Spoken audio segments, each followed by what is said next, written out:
I know it's way too far to see, but I've been watching. There's 3 or 4 rabbits playing right on the tree line, which to me is just a lovely thing as we continue to pull this farm out of row crops and a conventional style into a rotational regenerative model. It's always just amazing to see wildlife kind of slowly trickle back in return. So we are starting to get some bloom of growth.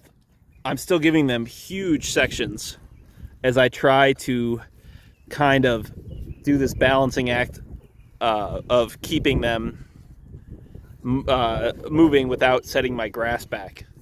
So they have, this is probably for 20 cows, I'm going to only give them 5 acres for 2 days. So I'm not doing a move tomorrow. I have too much going on. And then I'm also going to feed them hay. And the hope is that they eat the hay and the grass without just completely mowing it down. You can see the grass is, 6-8 inches long in some spots, a little shorter in others. It seems like the grass took off well ahead of where you can see like legumes starting to pop. And that's good. We're I gotta put a nose ring in that sucker. She's about to have her calf and he's still getting a mouthful. Yeah, we're gonna have to do something about that. And that's something. So everyone's in good shape as we are slowly cruising into the summer, the spring I should say. And you can just see us starting to turn the corner. It's still relatively cool, and that has to do with the fact that it's cloudy and overcast. But next week is going to be sunny and 70s all week, so I'm really expecting everything to pop. We've planted about half of the tilled ground.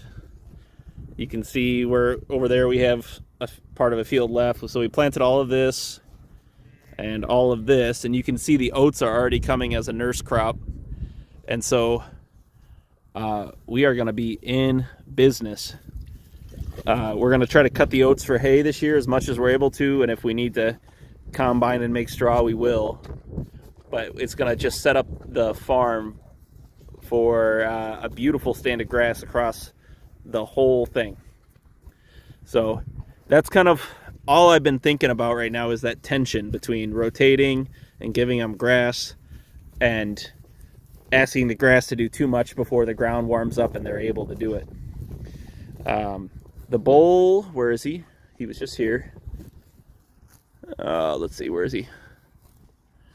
Where did he go? Oh, he's right there. He's right in front of me. The bull, you can see between his legs that that's the bull. He's coming out tomorrow. It's been about a month since the first calf was born, so that's kind of all the closer I'm willing to play around with it. And so the bull's coming out tomorrow, and then he'll come over to the sheep farm and hang out over there so that we have total separation. So the rams are on the cattle farm, the bull's going to be on the sheep farm, and that way we don't have any more mistakes of any variety. So, and then next week, this is a sign of, I'd say, I'll call it Doug's conversion to the regenerative farm. And by the way, I'm always amazed, for a guy that farmed conventionally his whole life, I think I'd be so set in my ways, and he's totally willing, and he has totally gotten on board with this model, because we're taking a bunch of his big iron to the auction, and rather than let it rot, I guess. But we've kind of done our last stuff with choppers and silage wagons and everything of that sort. So this girl still hasn't had a calf. I'm kind of surprised. She's still very heavy and low. She definitely has a bag, so I'm not certain. It's got to be coming soon. So, and then the only other thing on the list is hopefully I can trap this guy with the bull, get him in the headlock, and put a spiky nose thing in his nose.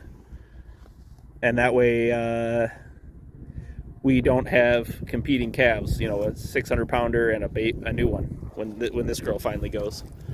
So Not much else. It's been relatively smooth. It was great having. We had some people come down and get those double wire sheep, and I've met him a number of times at different grazing schools. It was just lovely to show him my farm and talk to him a little bit more. So Nick, thank you for that. And it was great to visit with you. Yeah, I don't know. Like, the early spring is just a very difficult time. And so as we are kind of getting into late spring, that weight is coming off my shoulders, just a little bit of getting past all the goof ups and the mess of early lambing and mud and every other thing. We're finally into the best part of the year. And for those of you who don't live in Minnesota, you put up with all the crap because spring and summer and fall in Minnesota is just the best thing there ever was. So we're right there. We're not there yet, but it's just around the corner.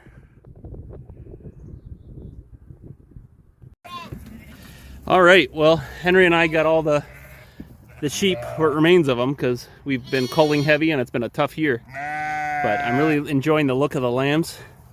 And you see my sheep are starting to shed off quite well. Look at that girl. And so they're in here while we set up some new fence, and we're going to go through and count lambs. We still have some mamas that haven't had babies yet, but you can see she's bagged up, so she'll go soon. And once we have new fence set up, we'll let them out, and then we're going to put the bull in with them. They are not a big fan of the corral. All right, buddy. So the bull is now in with the sheep, and we'll see what he wants to do. Flies are starting to come out. I forgot about that. Yeah, he's not going to be a happy camper alone, but what is he going to do? I have the sheep in nets right now for a very good reason. Hey, I'm going to close this up.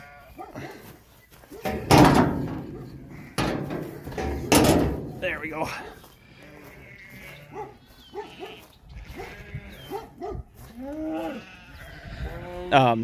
We had some bottle lambs, and they were just not coming into the flock, and they were kind of holding themselves separate.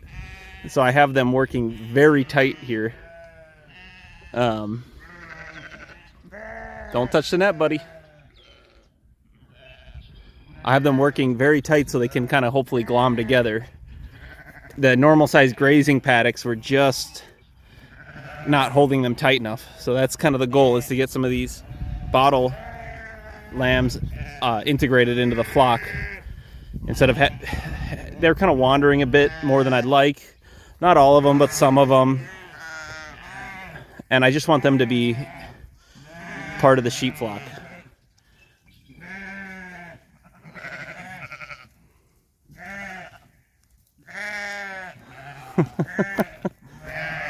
You can see this is quite a hill.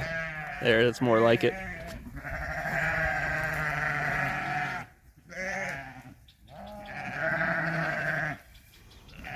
And he'll just have to get used to it.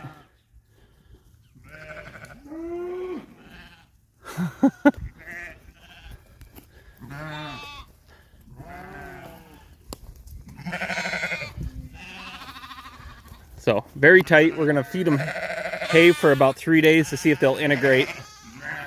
If they're eating at the same spot and in a tighter place where they're sleeping together, then hopefully we'll be in business. The sheep are all very curious about the older sheep have been with cows before, back when I had an integrated flurd, but the last generation really hasn't done much with them.